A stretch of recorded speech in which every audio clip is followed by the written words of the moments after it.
First என்ன rule சொன்னேன், shift constant to RHS அப்படின்னா இதில் கான்ஸ்டன்ட் இது தானே, இதை நம்ம என்ன பண்ணணும், ஆர்ஹெச்எஸ்க்கு கொண்டு போயிடணும்.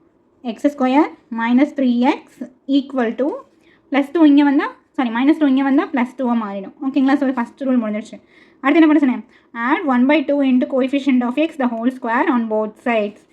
கோஎஃபிஷியன்ட் ஆஃப் எக்ஸ் என்னது 3, அதை வந்து 2ஆல் டிவைட் பண்ணணும். அப்போ நமக்கு என்ன கிடைக்கும், 3/2ன்னு கிடைக்கும். ஓகேங்களா? அதை என்ன பண்ண சொல்லியிருக்காங்க, ஸ்கொயர் பண்ணணும். ஓகேங்களா? இதை ரெண்டு சைடுமே எல்ஹெச்எஸ்லையும் ஆட் பண்ணணும், ஆர்ஹெச்எஸ்லையும் ஆட் பண்ணணும். அதுதான் இதுக்கான மீனிங்கு. புரிஞ்சுதா? செகண்ட் ரூல் என்னென்னு. தேர்ட் ரூல் என்ன சொன்னேன், எல்ஹெச்எஸ் ஆஸ் கம்ப்ளீட் ஸ்கொயர். இதை என்னவா மாற்ற சொன்னேன், கம்ப்ளீட் ஸ்கொயராக மாற்ற சொன்னேன்.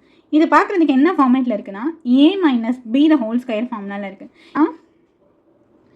a - b the whole square = இதை சால்வ் பண்ணிடலாமா, என்ன வரும், 2 + 3 ஸ்கொயர் பண்ணால்